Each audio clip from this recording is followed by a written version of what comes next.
Le deuxième conseil de sélection du programme Interreg Caraïbes 2014-2020 a rendu public la semaine dernière la liste des 3 projets habilités à recevoir un financement européen.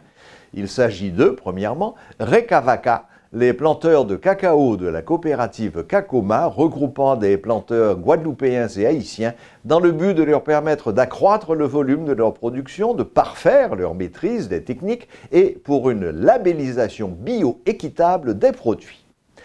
En 2, Prest, création d'un observatoire de géophysique terre-mer avec l'Université d'État d'Haïti. Au programme, équipement de surveillance, acquisition de données et modélisation.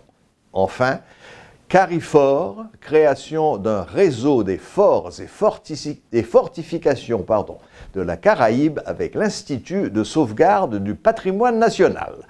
Le prochain comité de sélection se réunira en septembre 2017 pour de nouveaux projets. Le deuxième comité de sélection du programme Interreg Caraïbes 2014-2020, qui s'est tenu dernièrement en Guadeloupe, a rendu publique la liste des projets habilités à recevoir un financement européen.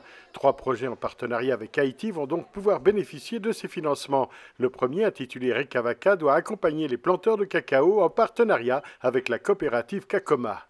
Le projet Recavaca, réseau caribéen de valorisation du cacao, a pour objectif de valoriser le cacao de Guadeloupe et d'Haïti. Comment? En mettant en place un atelier de transformation où seront élaborés des produits haut de gamme, labellisés, commerce équitable, agriculture biologique, et qui seront ensuite commercialisés via les réseaux de niche en Europe, en Guadeloupe, dans les DOM, dans le reste de la Caraïbe. Des réseaux donc agriculture biologique et commerce équitable. Ce projet a pour objectif donc de redonner au cacao une culture historique, toute sa place. Si vous voulez nous rejoindre, vous pouvez aller sur notre page Facebook Guadeloupe équitable et durable. La création d'un réseau des forts et fortifications de la Caraïbe, c'est le but que s'est fixé le projet Carifor, avec entre autres partenaires l'Institut de sauvegarde du patrimoine national de Haïti.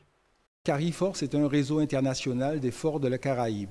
Il s'agit de créer une route touristique et culturelle autour de la thématique des forts. Alors, nos partenaires sont Cuba, avec la citadelle de Cienfuegos, Haïti, avec la citadelle du roi Christophe qui est classée au patrimoine mondial de l'UNESCO. Nous avons aussi Porto Rico, avec El Morro, à San Juan. Nous avons aussi Saint Kitts, avec la forteresse de Brimstone Hill. Nous avons aussi Saint-Eustache, un fort plus limité en étendue. Nous avons donc la Guadeloupe avec le fort d'Elgrès et la ville de Fort-de-France avec son complexe fortifié autour de la baie de Fort-de-France. Et enfin, Antigua avec son complexe fortifié qui est composé de fortins autour de la grande baie en fait, de English Harbor.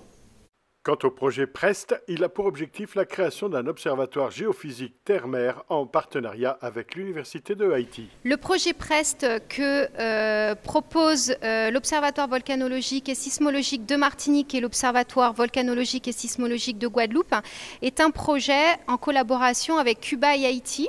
Nous collaborons depuis plusieurs années avec Haïti et Cuba. Et là, l'intérêt, c'est en particulier d'aider à la formation des futurs scientifiques en géosciences de la Caraïbe. Donc dans le projet, il y a la préparation d'un master en géosciences et géorisques à Haïti, pour former les futurs scientifiques qui seront ensuite en charge de la surveillance des risques telluriques de la Caraïbe. Voilà, donc nous collaborons avec Haïti depuis de nombreuses années et dans le projet, il y a aussi l'objectif d'étendre le réseau de stations sismiques et donc pour cela, nous irons aider nos collègues à installer de nouvelles stations pour mieux comprendre le risque sismique à Haïti et dans les grandes Antilles en général. Le prochain comité de sélection du programme de fonds européens Interreg Caraïbes 2014-2020 se réunira en septembre prochain afin d'étudier de nouveaux projets en partenariat avec les pays de la Caraïbe et les partenaires haïtiens sont les bienvenus.